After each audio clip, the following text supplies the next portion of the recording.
મૂર્તિમાં બે પ્રકાર છે. પહેલી વાત તો ફોટા એ ભગવાન નથી. જેમ તમારો દીકરો કેનેડા કે અમેરિકા ગયો હોય અને તમારી અરે વિડીયો કોલ ઉપર વાત કરે અને રૂબરૂ આવીને વાત કરે, આટલો ફેર ફોટામાં અને મૂર્તિમાં છે.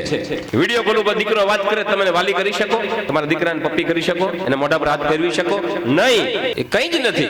હાથમાંથી તમારો મોબાઈલ વાત કરતા કરતા પડી જાય અને કાચ ફૂટી જાય, તમારા દીકરાને લોહી નીકળે જાય, સ્ક્રીન તૂટી ગયો માની લો, કંઈ જ ન થાય. તમારો દીકરો એમને એમ સલામત બેઠો હોય, દાંત કાઢતો હોય બેઠો હોય. એટલો ફોટામાં અને મૂર્તિમાં ફેર છે. અને મૂર્તિમાં પણ પાછા બે પ્રકાર, એક મૂર્તિ કહેવાય છે અને બીજી છે ને પ્રતિમા કહેવાય છે.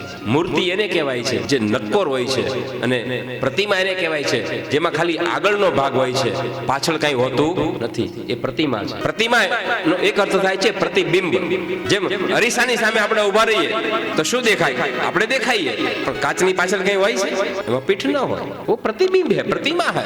प्रतिमा એટલે પ્રતિબિંબ. પૂજા કરવી હોય તો મૂર્તિની થાય, જે નક્કોર હોય, અંદરથી બહારથી આગળથી અને પાછળથી બધી જ બાજુથી જે નક્કોર હોય. અને આપણે ત્યાં મૂર્તિ પૂજાનું એ મૂર્તિ પૂજા છે. એ શરૂઆત છે ઈશ્વર સુધી પહોંચવાની યાત્રાનું, એ પગથિયું છે. એનાથી આગળ જે પૂજા છે એ ભગવાનનું શિવલિંગ છે, જેનો કોઈ આકાર નથી, એને શિવલિંગ કહેવામાં આવે છે. બ્રહ્માજીને નારદે પ્રશ્ન પૂછ્યો છે, પ્રભુ આ બે રૂપથી ભગવાન કેમ પૂજાય છે, એક મૂર્તિ અને એક શિવલિંગ? એ સમયે બ્રહ્મા નારદને કહે છે, નારદ સુનો, ભગવાન ઈશ્વર જગતની અંદર બે રૂપથી બધે વ્યાપક છે. એના બે રૂપ છે અને બધે વ્યાપક છે. એમાં એક રૂપ છે અકાર અને બીજું રૂપ છે સકાર.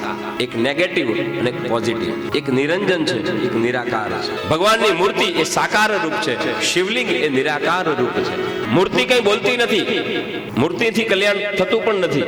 માની લો કે કદાચ કોઈ વ્યક્તિ ડાકોરમાં જાય અથવા તો દ્વારકા જાય અને ડાકોરમાં જઈ અને દ્વારકાવાળાની મૂર્તિની સામે ઉભો રહી અને કોઈ અજ્ઞાની વ્યક્તિ હોય દ્વારકાની મૂર્તિની બરાબર મંદિરના પટાંગણમાં જઈને ઉભો રહી મૂર્તિની સામે આમ દર્શન કરતો હોય અને પછી ખિસ્સામાંથી બીડી કાઢી અને દ્વારકાવાળાની સામે ઉભો રહીને બીડી આમ પીવે, ધુમાડાને ગોટે ગોટા કાઢે, તો મૂર્તિ એને કઈ ના પાડે ખરી?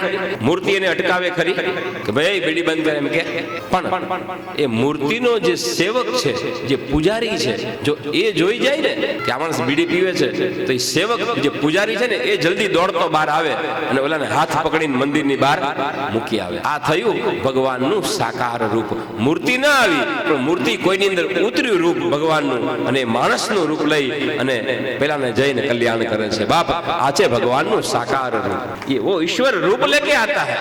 એક મૂર્તિ રૂપ છે અને એક સાકાર રૂપ છે, અને એ સાકાર રૂપ બીજું કોઈ નથી, એ છે ગુરુ. ગુરુ એ ઈશ્વરનું સાકાર રૂપ છે, એનું તત્વ છે, એની શક્તિ છે, એ સ્વયં છે.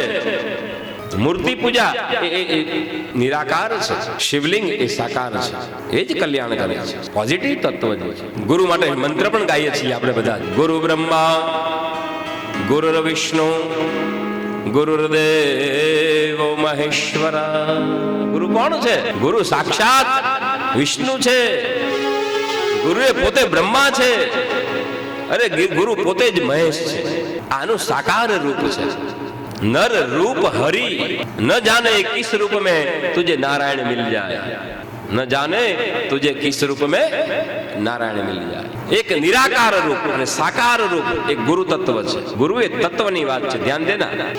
એને એટલા માટે જ આ ગુરુનો મંત્રમાં કીધું, ગુરુ બ્રહ્મા ગુરુ વિષ્ણુ ગુરુદેવો મહેશ્વરા.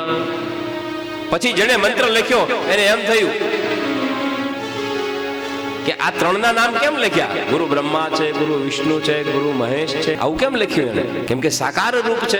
બ્રહ્માનું કામ છે જગતની ઉત્પત્તિ કરવી, વિષ્ણુનું કામ છે પાલન પોષણ કરવું, રુદ્ર મહેશનું કામ છે રક્ષા કરવી.